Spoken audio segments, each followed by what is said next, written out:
Sean todos bienvenidos al Redentor. Qué bueno poder estar juntos para alabar al Señor en esta mañana, junto con todos los que también nos están viendo en la transmisión del Facebook. Estamos todavía transmitiendo los servicios. Todavía no sabemos si en enero lo vamos a seguir haciendo, pero bueno, estemos al pendiente de todo lo que vamos a hacer en los próximos meses. Tenemos grandes desafíos delante de nosotros y la verdad qué bueno poder estar juntos para reflexionar en la palabra del Señor y animarnos, como dice el autor de la Epístola a los Hebreos, al amor y a las buenas obras. Así es que vamos a ir a la palabra del Señor. Empezamos hoy los primeros sermones, el primer sermón, más bien la serie de Navidad con el primer sermón. Vamos a estar hablando de algo interesante. Vamos a hablar de las abuelas de Jesús.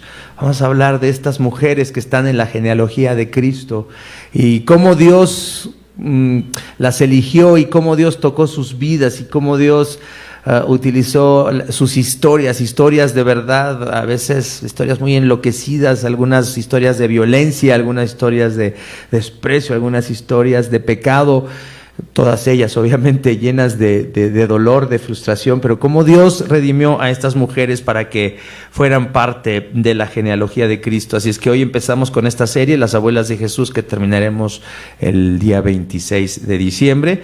Y hoy vamos a hablar, el sermón se titula Una Navidad Anticipada, y vamos a leer en Josué capítulo 2, versículos del 8 al 13. Josué capítulo 2, versículos del 8 al 13.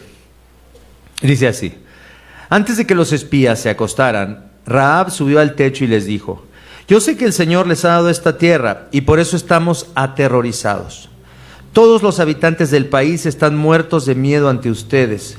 Tenemos noticias de cómo el Señor secó las aguas del Mar Rojo para que ustedes pasaran después de haber salido de Egipto.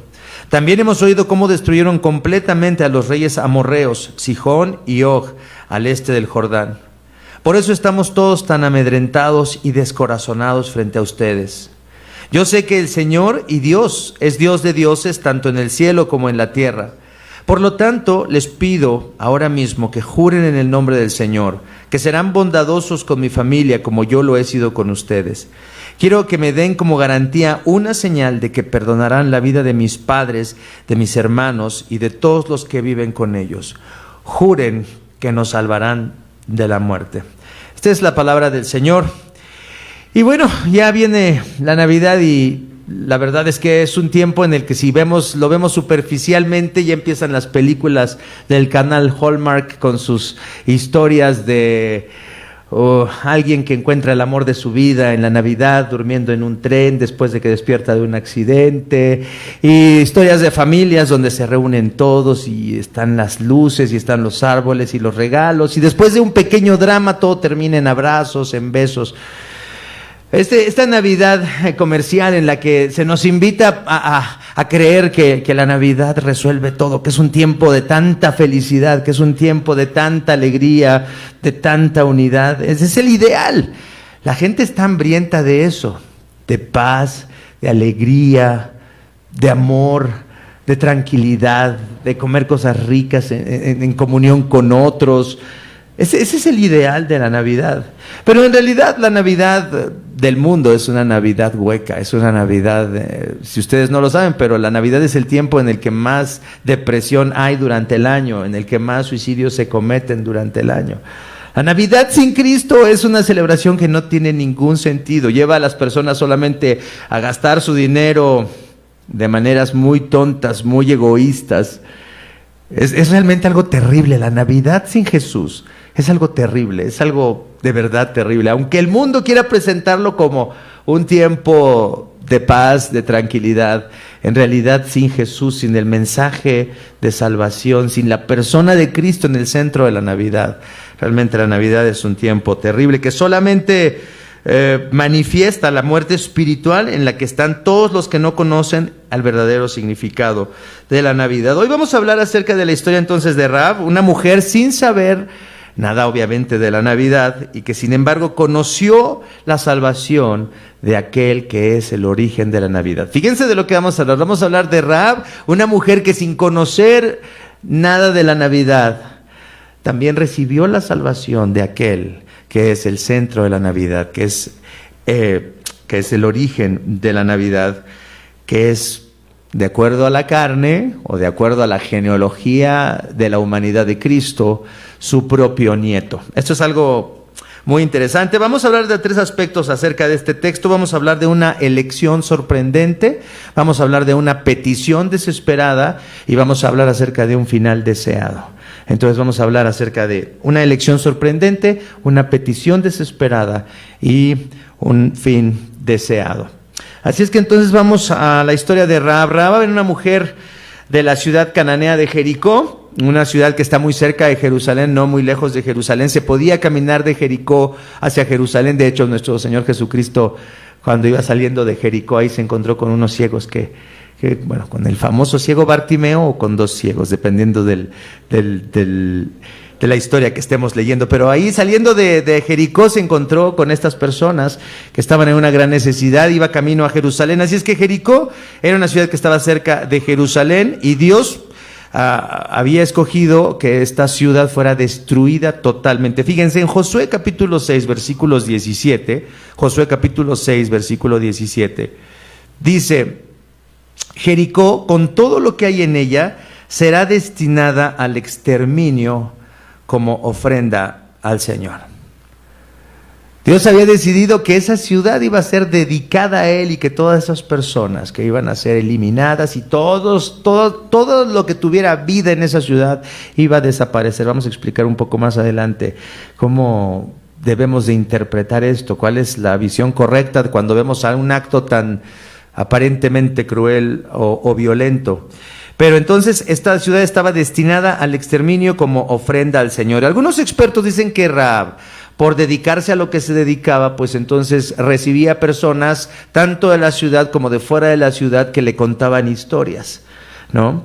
Pues al ser una prostituta, entonces era una mujer a donde venían personas extrañas a pasar la noche, y entonces se dice que básicamente ella ya había escuchado de todos los viajeros que llegaban hasta donde ella estaba, las historias de este pueblo que había salido de Egipto y todo lo que había ocurrido en el camino, ¿no? Fíjense lo que dice: yo sé que el Señor les ha dado esta tierra y por eso estamos aterrorizados, todos los habitantes del país están muertos de miedo ante ustedes.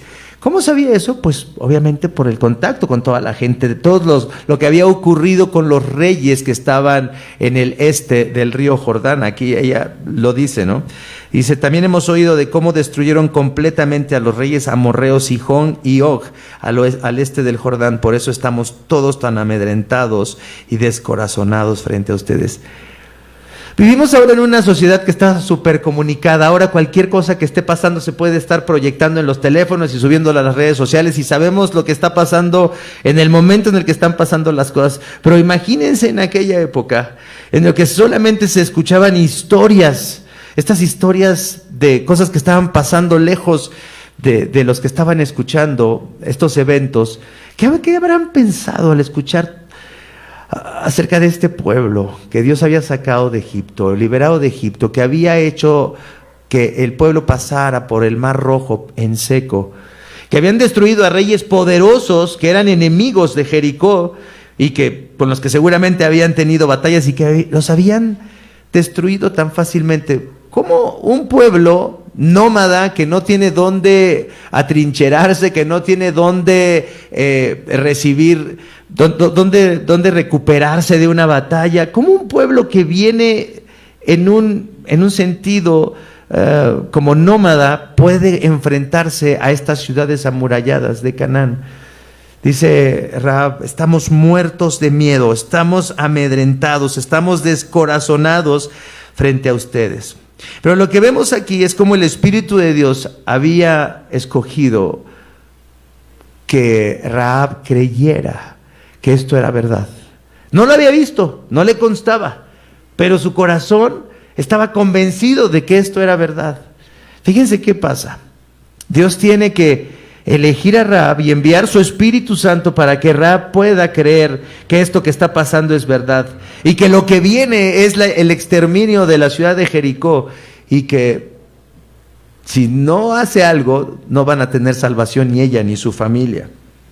Qué cosa tan tremenda tener este miedo y decir: ¿cómo podemos salvarnos? pero tenían la convicción profunda de que esto era cierto. Entre miles de habitantes de Jericó, Dios decidió tocar la vida de una prostituta. ¿No es esto una elección sorprendente? ¿No habrá habido mujeres más decentes que Rahab en Jericó? ¿No habrá habido una buena madre, una buena esposa en Jericó? ¿Qué piensan ustedes? ¿Sí habrá habido una mejor persona moralmente que Rahab, la prostituta? ¿Seguros? ¿Y por qué Dios elige entonces revelarse con su Espíritu Santo a esta mujer pecadora?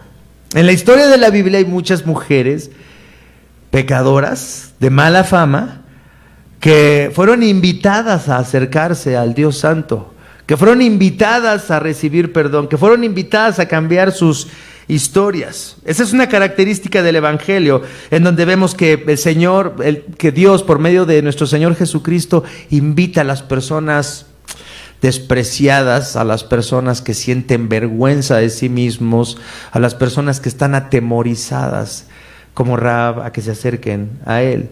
Fíjense lo que dice en el Evangelio. En Mateo capítulo 21 está esta cita que nos recuerda a estas mujeres que a Dios le encanta salvar. Y vamos a ver por qué le gusta salvar a estas mujeres. Mateo capítulo 21, versículos 28 al 31. Mateo 21, del 28 al 31. Jesús está ahí hablando con fariseos y está, al haber llegado a Jerusalén para pasar los últimos días ahí en Jerusalén antes de su crucifixión, antes de la pasión, está discutiendo muchos temas con los fariseos. Y fíjense lo que dice en el versículo 28, Mateo 21, 28, dice: ¿qué les parece? Continuó Jesús. Había un hombre que tenía 2 hijos. Se dirigió al primero y le pidió: hijo, ve a trabajar hoy en el viñedo. No quiero, contestó. Ya vieron, no solamente tú tienes hijos malcriados, ¿no? También este hombre tenía hijos malcriados en aquella época. No quiero. Pero después se arrepintió y fue. Luego el padre se dirigió al otro hijo y le pidió lo mismo. Este respondió: sí, señor. Pero no fue. ¿Cuál de los dos hizo lo que su padre quería? El primero, respondieron ellos. Jesús les dijo: les aseguro que los recaudadores de impuestos y las prostitutas van delante de ustedes hacia el reino de Dios. Qué palabras tan duras les dice Jesús a los fariseos. Les aseguro que los recaudadores de impuestos y las prostitutas van delante de ustedes hacia el reino de Dios. Cristo les enseña a las personas que se creían que eran buenos que no es la apariencia de bondad la que nos salva, sino es darnos cuenta de que estamos perdidos, de que merecemos el justo juicio de Dios y de que mereceríamos ser condenados justamente por Dios. Realmente las prostitutas y los recaudadores de impuestos tienen muchas ventajas sobre las personas religiosas como nosotros, que creemos que somos buenas personas. ¿Cuántas personas religiosas conoces que crees que son buenos, que son cristianos y que piensan que son cristianos porque son buenos? O se hicieron cristianos porque piensan que son buenos. Hay muchas personas religiosas que no se ven a sí mismos como personas perdidas, miserables, que no podrían identificarse con una prostituta, ¿no? ¿Con qué tenemos en común nosotros con las prostitutas? Alguien puede decir, ¿no?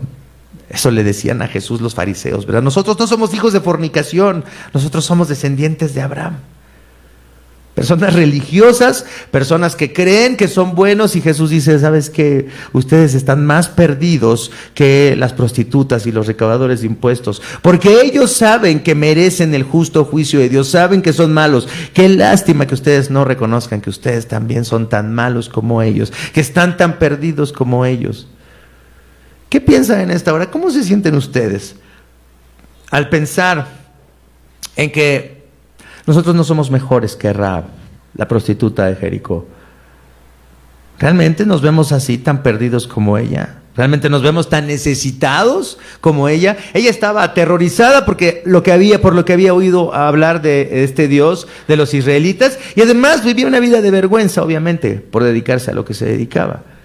Aunque hay muchos, no sabemos exactamente muchas cosas de Rahab, ¿eh? Ustedes lean diferentes comentarios, los invito a que lean comentarios acerca de Rahab. Hay personas que dicen que era una mujer pobre y miserable, hay personas que dicen no, era dueña de un mesón y era una empresaria básicamente, tenía hasta lino allá en la azotea. Bajo esos manojos de lino escondió a los espías. Entonces era una mujer rica, una mujer pobre, era una mujer líder de la comunidad, o era una mujer que estaba avergonzada como la mujer samaritana de San Juan capítulo 4. No sabemos exactamente qué. Pero si la Biblia dice que Rahab era una prostituta, en el contexto de la Biblia sabemos que la prostitución era algo que Dios detestaba y que Dios decía: ninguna de tus hijas debe ejercer la prostitución. En el pueblo de Israel nadie debe de ejercer eso. Entonces, al ser señalada en la escritura como una prostituta, sabemos que era algo mal visto desde la perspectiva, obviamente, de la palabra de Dios. Una mujer entonces aterrorizada, una mujer atemorizada por lo que estaba escuchando de este Dios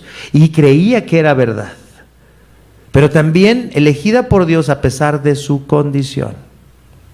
Y yo quiero que te preguntes hoy: ¿por qué te habrá escogido Dios para que tú seas cristiano? Por favor, les quiero recordar lo que siempre les digo: nadie quiere ser cristiano. Dios tiene que venir y hacer que algo pase en nuestro corazón para que, viendo nuestra necesidad, nuestra miseria, como los recaudadores de impuestos de los que hablaba Jesús y como las prostitutas de los que hablaba Jesús, viendo nuestra miseria, entonces podamos buscar la salvación. Esta mujer, Rahab, Dios la puso en una condición en la que ella necesitaba buscar la salvación. Yo te pregunto en esta mañana: ¿tú necesitas salvación hoy? ¿O más o menos tu vida está bien? ¿O más o menos eres una persona honorable, buena, ayudas a los demás, das limosna a los pobres, te preocupas por los demás, ayudas a los enfermos? ¿Cómo te ves a ti, cómo te ves a ti mismo delante de tus propios ojos? ¿Cómo te calificarías en esta mañana a ti mismo? ¿Como una buena persona? Entonces el cielo está más lejos de ti que de lo que está de las prostitutas y los recaudadores de impuestos. ¿Cómo te ves a ti mismo hoy? ¿Te ves como una persona necesitada? Dice Cristo: les aseguro que los recaudadores de impuestos y las prostitutas van delante de ustedes al reino de Dios. Sabemos que Dios elige a quién salvar sin que haya nada bueno en la persona que Él elige. Nada bueno en nosotros, solamente Dios nos ve necesitados, nos ve rotos, nos ve quebrados, nos ve miserables y viene y decide salvarte a ti y a mí. Eso es lo que Dios hace, le encanta hacer esto. El Señor había planeado entonces que Rahab fuera incluida, fíjense, en la genealogía de Cristo, y esto implica que Cristo mismo eligió a Rahab antes de que ella naciera. Fíjense, Dios mismo, Cristo mismo, eligió quién iba a ser una de sus abuelas. ¿Ustedes hubieran elegido a su abuela para haber sido su abuela si lo hubieran sabido su historia? ¿Hubieran elegido a una prostituta para estar en su genealogía? ¿Ustedes hubieran hecho eso? Hubieran buscado a alguien mejor, ¿no? Alguien con una historia menos densa, ¿no? Cristo había planeado salvar a su abuela desde antes de que ella naciera. Esto me recuerda una historia que leí hace poco. No sé si puedo leerla o no. Alguien que no chille puede leerla. Se llama Si volviera a nacer. Dice: si pudiera elegir y pudiera ser otra persona, sin duda elegiría ser la madre de mi madre. ¿Por qué? Pues le daría todos los besos que le faltaron cuando era niña. Le leería todos los cuentos que nunca nadie le leyó. Cuando la arropara por la noche, le diría con todo mi amor cuánto la quiero. Le enseñaría que la vida es bella entre los brazos de los que te quieren. Le compraría una manzana de caramelo. Le cantaría canciones. Jugaríamos en el suelo. La peinaría cada mañana con amor e iría al colegio. No tendría que trabajar, no tendría que llorar tanto. No crecería cosiendo su corazón con tristeza y sería una niña feliz. Si pudiera ser otra persona, sería su madre, sin dudarlo. Le enseñaría que la vida no solo es dolor y lo maravilloso que es despertar cada día a su lado. Porque si la quiero tanto siendo su hijo, ¿cómo la querría cuando al nacer la tuviera entre mis brazos?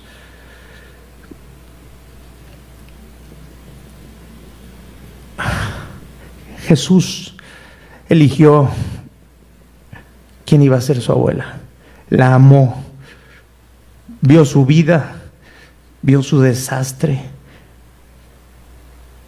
vio a su abuela bajo la amenaza de la destrucción en Jericó y decidió salvarla. Pero no solamente decidió salvar a Rahab, ha decidido salvarnos a ti y a mí de nuestra locura, de nuestra miseria, de nuestra desesperación. Pensó en ti y en mí desde antes de que naciéramos y dijo: yo quiero a esa persona para mí.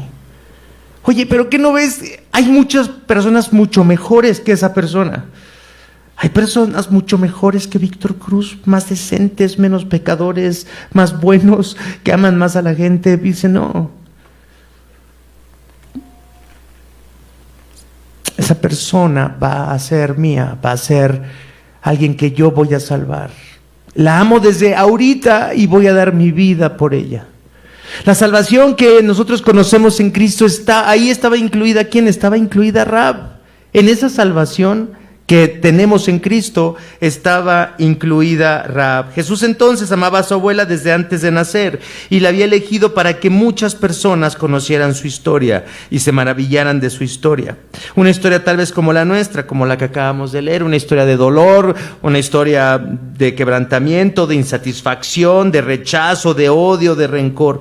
Nosotros no sabemos cuáles fueron los detalles de la vida de Rahab, como lo mencionamos hace un momento. No sabemos si era rica, pobre, si era reconocida, si era despreciada.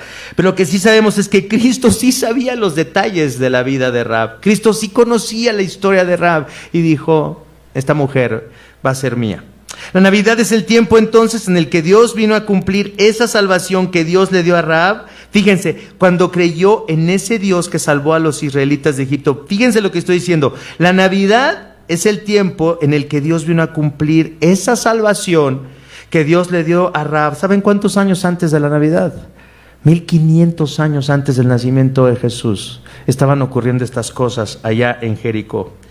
Pero Rahab no sabía todavía que allá en Egipto el Cordero Pascual había sido sacrificado. Había escuchado que los israelitas habían escapado de Egipto por el Mar Rojo, lo cruzaron y en seco, pero no sabía Rahab que un cordero había tenido que morir allá en Egipto para que el ángel del Señor no exterminara a los israelitas. Ella no sabía eso. Pero nosotros, qué precioso es estar en este tiempo y ver hacia atrás la historia de la redención y entender todas estas cosas, ¿no?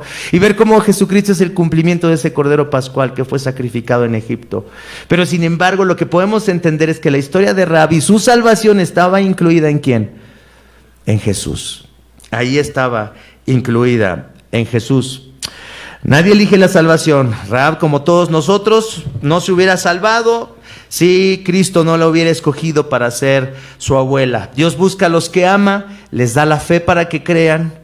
Qué precioso es el amor de Dios, que puede elegir a alguien como Rahab, no a alguien como tú y yo. Número 2, una petición desesperada. Entonces esa es la elección sorprendente, que Dios elija a alguien como Rahab. No, sorprendente es que te elija a ti o que me elija a mí. No debemos de pensar en Rahab, debemos de pensar en nosotros. Una petición desesperada, entonces. Número 2, una petición desesperada. Rahab entonces creyó en el Dios de Israel por la obra del Espíritu Santo. Y Dios, fíjense, le dio la convicción de que Él era, el Dios de Israel era el único Dios verdadero. Fíjense lo que dice ella en el texto que leímos de Josué capítulo 2. Dice: yo sé que el Señor y Dios es Dios de dioses, tanto en el cielo como en la tierra. Ella declaró con su boca que el Dios de Israel gobernaba en el cielo y también gobernaba sobre la tierra. Es decir, lo que va a pasar, sé que es parte del plan de Dios. La destrucción de mi ciudad, sé que es parte del plan de Dios, porque Él está gobernando también sobre la tierra. Sí, entonces, si Yahvé, si Jehová es el verdadero Dios, entonces ella pensó: también nosotros vamos a ser destruidos, como todas las demás naciones. Fíjense lo que dice entonces. Dice: estamos todos tan amedrentados y descorazonados frente a ustedes porque hemos oído cómo destruyeron completamente a los reyes amorreos Sihón y Og. Si el juicio de Dios viene sobre la tierra, ¿quién puede sobrevivir? ¿Quién puede hacer frente al Señor? Si alguien de verdad llega a entender quién es Dios, entonces fíjense, si entendemos esto, lo que entendió Rahab, viene un juicio sobre nosotros. Este es el Dios verdadero y vamos a ser destruidos. Es lo que nosotros tenemos que pensar ahora. Si viniera un juicio de Dios sobre la tierra en este momento, ¿quién podría enfrentarse a ese juicio de Dios y ser salvo? Si hoy viniera el juicio de Dios sobre nosotros y no tuviéramos un Salvador que nos cubriera con su sangre, ¿quién sería salvado? ¿Tú serías salvado? No. Cuando alguien por la obra del Espíritu Santo viene a la fe del Dios de Israel, no puede sino sentir, fíjense, un profundo temor y un sentido de perdición. Si el juicio de Dios viene sobre la tierra, ¿quién puede sobrevivir? Entonces ella hace una petición desesperada. Fíjense cuál es la petición. Josué capítulo 2, versículos 12 y 13. Aquí está la petición desesperada de Rahab. Por lo tanto, les pido ahora mismo que juren en el nombre del Señor que serán bondadosos con mi familia, como yo lo he sido con ustedes. Quiero que me den como garantía una señal de que perdonarán la vida de mis padres, de mis hermanos y de todos los que viven con ellos. Juren que nos salvarán de la muerte, juren que nos salvarán de la muerte. Esto es básicamente lo que celebramos en la Navidad, que Dios envió a su Hijo a salvarnos de la muerte. Esto es lo que celebramos en la Navidad, que Dios envió a su Hijo a salvarnos de la muerte. La petición de Rahab, juren que nos van a salvar, es la petición que se cumple en Cristo en la Navidad. ¿Para qué viviríamos si no hubiéramos llegado a creer en el niño de Belén? Si no fuéramos cristianos, ¿para qué viviríamos? ¿Te has puesto a pensar? ¿Para qué viviríamos? ¿A qué dedicarías tu vida? ¿Han pensado eso? ¿Se han planteado la posibilidad de no ser cristianos? ¿Se han planteado la posibilidad de no seguir la vida cristiana, de ya no leer la Biblia, de ya no venir a la iglesia, de ya no pensar en Dios? ¿No se han planteado esa posibilidad? Es un pensamiento muy interesante, muy bueno, muy bueno. ¿Qué harías? ¿A qué te dedicarías? ¿En qué gastarías tu tiempo? ¿A qué te dedicarías? ¿A ir a trabajar? ¿Casarte? ¿Tener hijos? ¿Ser viejo? ¿Morir?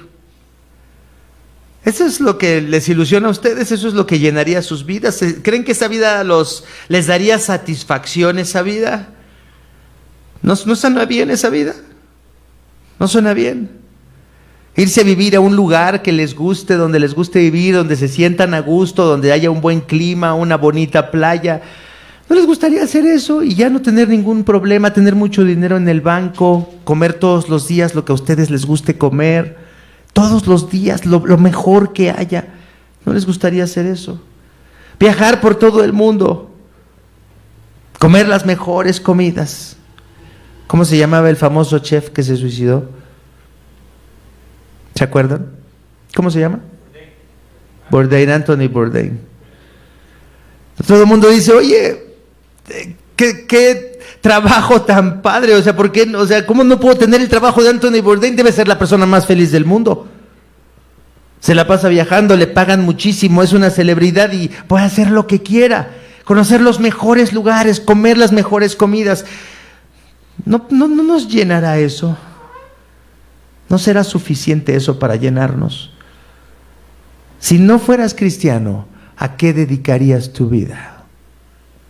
¿Qué piensas que podría satisfacer tu corazón? Cuando Jesús les preguntó a sus discípulos si ellos también se iban a ir, Jesús dijo cosas muy fuertes. Dijo, el que no come mi carne y bebe mi sangre no puede ser mi discípulo. ¿Cómo comer tu carne y beber tu sangre? ¿Qué es eso? Esas palabras son muy duras. Y dice que las multitudes que lo iban siguiendo empezaban a dejar de seguirlo. Y entonces Él les preguntó a sus discípulos, ¿ustedes que también me van a dejar?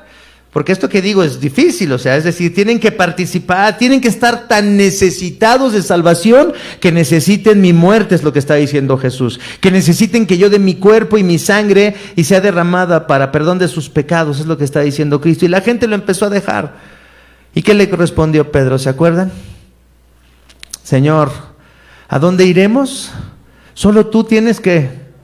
palabras de vida eterna. Solamente en ti tiene sentido esta vida. Podemos dedicarnos a lo que tú quieras dedicarte, pero fíjate, también eso tiene que ser algo que Dios te dé o Dios no te lo dé. Porque hay personas que, y la misma Biblia lo dice, si no busquen ahí en el libro de Eclesiastés o en Proverbios, busquen cómo hay personas a las que Dios les concede que se sientan felices con esta vida y que les encante la comida y que eso los satisfaga, que les encante la vida inmoral y que eso los satisfaga, que les encante la fama y que eso los satisfaga. Hay personas que sí van a ser felices en esta vida. Cuando a veces los cristianos decimos, no, nadie puede ser feliz si no es cristiano. Los cristianos, los no cristianos no son felices. Es una mentira, no es una posición bíblica. Hay personas que así dicen, no, si no eres cristiano no puedes ser feliz. No, sí, claro que sí puedes. Y la Biblia misma lo dice, que hay personas, y lo hemos dicho en las últimas semanas, que Dios les da riqueza, que Dios les permite que sean blasfemos, que blasfemen contra Dios, que hagan riquezas injustas en este mundo, que dejen a sus hijos llenos de dinero para muchas generaciones y que disfruten cada día de su vida. Dice, con sus familias, sanos, con mucho dinero, haciendo lo que quieren, y Dios los ha dejado. También les quiero decir que hay personas a las que Dios también les da salud, dinero, amor y aparte los salva, También hay personas a las que Dios les da una vida fabulosa, pero también los salva. Ahí está Abraham, ¿no? Una persona riquísima. Después le dio, después de mucho tiempo, el hijo anhelado, le permitió ver esa vida con su hijo anhelado, sus riquezas, sus criados, sus esclavos, y aparte Dios le dio la salvación. Pero Dios trató con él de una manera muy personal, ¿no? Entonces, no pensemos que toda la gente que no va a venir a Cristo se la está pasando mal en el mundo, No pensemos eso. Hay personas que se la están pasando súper bien. La pregunta es, ¿realmente has encontrado en Cristo la satisfacción para tu corazón? ¿Te has dado cuenta que lo que hay en el mundo no puede satisfacer tu corazón, no puede llenar tu corazón, no puede ser tu esperanza, no puede ser tu salvación? ¿O todavía tienes tu esperanza y tu salvación puesta en algo de esta vida, en este mundo? Cuando me case, cuando tenga hijos, cuando ya no usen pañales mis hijos, cuando ya se vayan a la escuela, no, cuando ya termine la universidad, sí, cuando ya no vivan conmigo, cuando tenga nietos, hay gente que siempre está posponiendo la felicidad, ¿no? Bueno, cuando ya pase esto, cuando ya me retire, cuando ya deje de trabajar, cuando ya ocurra algo. Todo el mundo está viviendo con la esperanza de que ocurra algo que finalmente los haga felices. Cuando mi esposa cambie, cuando mi esposo cambie, cuando mis hijos cambien, cuando mis papás cambien, cuando ya nos gobierne otro partido. Hay gente que siempre está posponiendo la felicidad. ¿Por qué? Porque no ha encontrado realmente la salvación. ¿En dónde? En Cristo. Ese es el problema. Pero Rahab hizo una petición desesperada. Sálvanos, sálvenos, sálvenos ahora. ¿Se acuerdan? ¿Cuándo hubo una multitud que dijo sálvanos ahora? ¿Se acuerdan? En la entrada triunfal en Jerusalén. Jesús entró en Jerusalén y ¿qué decían las multitudes? Hosana, sálvanos ahora, sálvanos por favor. Y yo te pregunto en esta mañana, ¿tú puedes decir Hosana, sálvame hoy Dios? ¿O estás contento contigo mismo? ¿O estás tranquilo contigo mismo? ¿O te gusta como eres? ¿O te evalúas bien a ti mismo? ¿O realmente hoy puedes ver tu necesidad, tu miseria, tu temor y tu vergüenza, como el temor y la vergüenza de Rahab, y puedes decir, sálvanos ahora? ¿Ves la catástrofe que viene si Dios no te salva, como la vio Rahab? ¿O no ves la catástrofe? ¿No? Yo creo que hay muchas personas que no lo ven, ¿no? Por eso toman tan a la ligera la Biblia, tan a la ligera la iglesia, van a la iglesia cuando pueden, en la Biblia cuando pueden, oran cuando pueden. Todo su vida cristiana está en un segundo plano, en un tercer plano, ¿no? Le damos a Dios el tiempo cuando tenemos tiempo, sí queremos, sí podemos, pero realmente no hemos aquilatado la salvación que Dios nos ha dado para decir, junto con Rahab, sálvanos, de verdad sálvanos. Esa es tu oración. Haz orarlo así a Dios, decirle de verdad, sálvame Dios, sálvame Dios. O tu consuelo proviene de pensar que eres bueno, de que sí necesitas la salvación, pero no tanto. ¿Cómo te ves a ti mismo? La petición de Rahab fue escuchada y Cristo vino y salvó La salvó a ella, salvó a su familia sin que ella lo supiera, pero también Cristo ha venido a salvarte y a ti y a mí. ¿Para qué? Para que recibamos un final deseado. El punto número 3, un final deseado. Fíjense lo que dice en Josué capítulo 6, versículos del 15 al 21. Fíjense qué precioso cómo termina esta historia. Josué capítulo 6, versículos del 15 al 21. ¿Cómo termina la historia de Rahab? Josué 6, 15 al 21. Dice, el séptimo día, a la salida del sol, se levantaron y marcharon, ¿quiénes? Los israelitas, alrededor de la ciudad. ¿De qué ciudad? Muy bien, sí están siguiendo, no se han dormido todavía. Tal como lo habían hecho los días anteriores. Solo que en ese día repitieron la marcha, ¿cuántas veces? 7. A la séptima vuelta los sacerdotes tocaron las trompetas y Josué le ordenó al ejército, empiecen a gritar, el Señor les ha entregado la ciudad. Jericó con todo lo que hay en ella será destinada al exterminio como ofrenda al Señor. Solo se salvarán la prostituta Rahab y los que se encuentren en su casa, porque ella escondió a nuestros mensajeros. No vayan a tomar nada de lo que ha sido destinado al exterminio, para que ni ustedes ni el campamento de Israel se pongan en peligro de exterminio y de desgracia. El oro y la plata y los utensilios de bronce y de hierro pertenecen al Señor, colóquenlos en su tesoro. Entonces los sacerdotes tocaron las trompetas y la gente gritó a voz en cuello, ante lo cual las murallas de Jericó se derrumbaron. El pueblo avanzó sin ceder ni un centímetro y tomó la ciudad. Mataron a filo de espada a todo hombre y mujer, joven y anciano. Lo mismo hicieron con las vacas y las ovejas y los burros. Destruyeron todo lo que tuviera aliento de vida. La ciudad entera quedó arrasada. ¡Wow! ¡Qué historia tan terrible! Y la gente dice, ese es el Dios terrible en el que ustedes creen, los cristianos, un Dios sanguinario y bla, bla, bla, bla, bla. No, estamos diciendo no. A ver, lo que Dios nos está enseñando aquí es que todo el mundo, como lo hace Thanos, el de Marvel, ¿verdad? Todo el mundo debería de desaparecer de esta tierra para que esta tierra por fin estuviera en paz y fuera una tierra pura, una tierra sin violencia, sin pecado, sin maldad.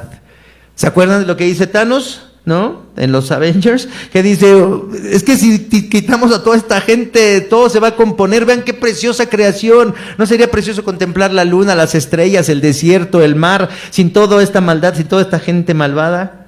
Vamos a destruirlos. Pero Dios, a pesar de ver nuestra desgracia y de que mereceríamos hacer lo que Thanos pensaba hacer con la humanidad, dice, no, yo los voy a salvar. No los quiero destruir. Amo tanto a las personas que quiero salvar a miles y millones de generaciones que van a ser salvas por la vida de mi hijo. Las personas que piensan que Dios, el Dios de la Biblia es un Dios sanguinario en primer lugar, niegan que existe la divinidad, aunque ellos mismos no pueden excusarse, como dice Pablo en Romanos. No pueden excusarse, no pueden decir Dios no existe. Saben que existe, pero reprimen ese conocimiento de Dios. No creen que Dios gobierna y que tiene derecho de gobernar y juzgarnos. Pero todas las personas que son ateas, siempre lo que más les molesta es que nosotros creamos que viene un juicio sobre la tierra. Por eso quieren ser ateos, porque no quieren que nadie los juzgue. Por eso les gusta ser ateos, porque en realidad sienten terror de que Dios les juzgue. Y número 3, no creen que Dios es misericordioso, no creen que Dios les ama. Entonces, ahí está, viene este juicio sobre los habitantes de Jericó, pero hay algo que quiero recordarte: los habitantes de Jericó no eran más malos que los demás. ¿Están de acuerdo? ¿Se acuerdan cuando vienen sus discípulos con Jesús y le dicen, oye, hay unos galileos que los mataron los gobernantes de una manera horrible mientras ofrecían sus sacrificios? Y dice Jesús, a ver, espérense. ¿Ustedes piensan que esos galileos eran peor que ustedes porque sufrieron tales cosas? Y también los que fueron aplastados por la torre en Siloé, los 18 que fueron aplastados por la torre en Siloé, ¿ustedes piensan que los aplastó la torre porque eran peor que ustedes? Les digo, no. Más bien les digo, arrepiéntanse, porque si no, ustedes van a perecer igual que ellos. Eso es algo precioso. Lo que está pasando en Jericó puede sonar algo sanguinario, pero eso es lo que nos espera a toda la humanidad si no nos arrepentimos y no venimos a Cristo para escapar del juicio de Dios. Exactamente lo que está escrito aquí. Esto es lo que nos espera a todos nosotros. Pero la Navidad es la oferta de Dios diciéndonos, no tienes que morir violentamente. Hay vida para ti. Rahab fue salvada y su final fue un final feliz. Fíjense lo que dicen los siguientes versículos del 22 al 25. de Josué 6. Josué 6 del 22 al 25. Dice: ahora bien, Josué les había dicho a los dos exploradores: vayan a casa de la prostituta y tráiganla junto con sus parientes, tal como se lo juraron. Así que los jóvenes exploradores entraron y sacaron a Rahab junto con sus padres y sus hermanos y todas sus pertenencias, y llevaron a toda la familia. ¿Dónde? A un lugar seguro fuera del campamento israelita. Solo entonces los israelitas incendiaron la ciudad con todo lo que había en ella, menos los objetos de plata, de oro, de bronce y de hierro, los cuales depositaron en el tesoro de la casa del Señor. Así Josué salvó a la prostituta Rahab, a toda su familia y todas sus posesiones, por haber escondido a los mensajeros que él había enviado a Jericó. Y desde entonces, así termina esta historia final, vivieron felices para siempre. Y desde entonces Rahab y su familia viven con el pueblo de Israel. Así pasó Rahab a ser parte del pueblo de Israel. Dios eligió a alguien que no lo merecía, es una elección sorprendente. Dios escuchó la petición desesperada de esta mujer: sálvanos, sálvanos. Y fíjense lo que dice, tabla genealógica de Jesucristo, hijo de David, hijo de Abraham, ahí en Mateo capítulo 1, versículo 2 al 4. Tabla genealógica de Jesucristo, hijo de David, hijo de Abraham, ahí en Mateo capítulo 1, versículo 2 al 4. Abraham fue el padre de Isaac, Isaac fue el padre de Jacob, Jacob padre de Judá y de sus hermanos, Judá padre de Farés y de Sera, cuya madre fue Tamar, Farés padre de Hezrón, Hezrón padre de Nazón, padre de Salmón, Salmón padre de Boz, cuya madre fue ¿quién? Rahab. Entonces, ¿quién fue el esposo de Rahab? Salmón, exactamente. El día en el que Rahab fue salvada junto con toda su familia, sin saberlo, estaba contemplando la salvación que su nieto traería a la humanidad 1500 años después. Ella estaba disfrutando de una Navidad anticipada. Disfrutemos de una Navidad también nosotros, así como Rahab. Hemos sido seleccionados, elegidos por Dios de una manera sorprendente. Clamamos a Dios de una manera desesperada: sálvanos ahora, y esa salvación se cumple en Cristo, y nuestro fin es maravilloso, una fiesta que no va a terminar nunca.